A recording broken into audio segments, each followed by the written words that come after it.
Le messager de la bonne nouvelle est de retour. C'est quoi l'unité? Qu'est-ce que veut dire l'unité? C'est quoi l'unité? Nous prenons notre inspiration dans le livre de Jean, l'évangile selon Jean, le chapitre 17, les versets 20 à 21, où Jésus priait pour ses disciples. Quand son départ était arrivé, qu'il devait être crucifié, ressuscité et aller au ciel, il faisait cette prière dans Jean, le chapitre 17. Et nous inspirons de versets 20 à 21. Il dit, il ne prie pas seulement pour ceux-là qui sont devant lui. Il y avait les apôtres. Il ne prie pas seulement pour eux, mais il prie aussi pour ceux-là qui vont être convertis à travers le témoignage que les apôtres vont donner. Parce que les apôtres ont marché avec Jésus presque 3 ans. Ils ont été enseignés, ils ont été édifiés, ils ont été inspirés, ils ont été bénis. Et ils ont été recommandés d'aller faire de toutes les nations. Donc Jésus priait pour ces 12 qui étaient devant lui et les autres apôtres qui étaient devant lui en présence. Mais il priait aussi pour nous aussi. Mais le mot ici que je veux toucher, c'est pas le mot prière, c'est pas la prière là seulement. Il dit, Père, qu'il soit un, comme toi et moi nous sommes un, l'unité. Que si vous avez les mêmes objectifs, si vous parlez pour la même cause, vous devrez être un. Vous devrez apprendre à vous unir, à vous associer, à vous entendre, afin que la force soit là. Ne vous séparez pas, que personne ne prend sa voix pour aller tout seul, mais associons-nous.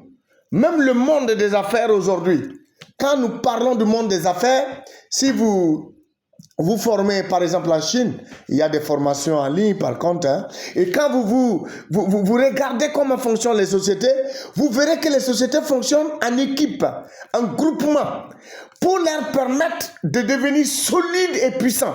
Quand leur responsable vient parler, il ne parle pas en son nom même, il parle en groupement.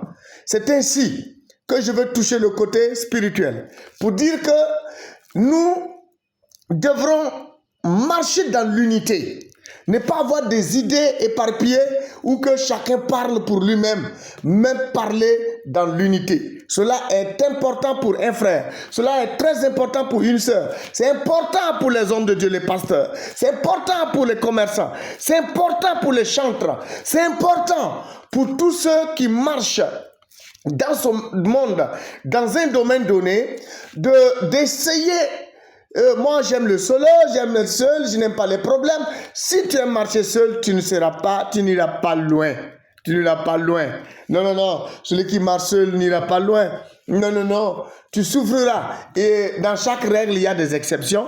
Il y a ceux-là aussi qui marchent seuls, qui vont loin. Oui, ça existe. Mais ce sont des exceptions.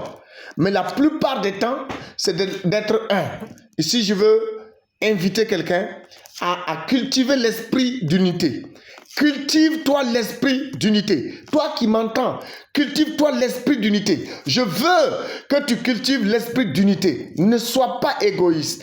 Ne marche pas avec ce que tu penses pour toi seul. Mais pense que si vous êtes 2, vous serez encore plus fort. Si vous êtes 3, vous serez encore plus fort.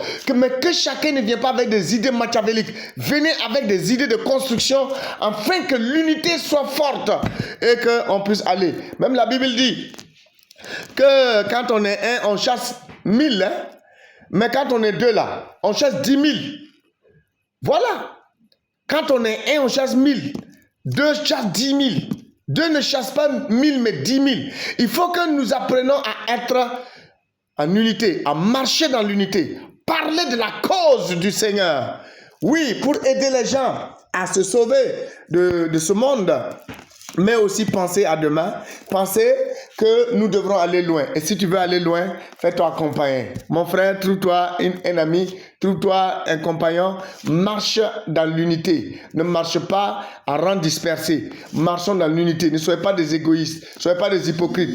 Que personne ne veuille marcher pour lui seul, mais que ici, nous devrons apprendre à marcher dans l'unité, apprendre à marcher avec les autres, apprendre à marcher dans la compagnie de ton frère et de ta sœur. Je prie que cette prière du Seigneur Jésus-Christ te touche. Mais j'ai essayé d'aller un peu partout, de cultiver. C'est pas dans le domaine spirituel seulement, mais aussi dans d'autres domaines. Pour dire à quelqu'un, l'unité, être solo, c'est bon. Marcher seul, c'est bon. Mais si vous êtes en unité, vous serez encore plus fort. Donc, cultivons l'esprit d'unité. L'objectif, c'est de cultiver l'esprit d'unité, ne pas se diviser, se subdiviser et de marcher à rang dispersé, mais l'esprit d'unité va nous permettre de vaincre et de marcher dans la victoire. Que Dieu te bénisse et que Dieu te donne l'esprit d'unité au nom de Jésus. Amen.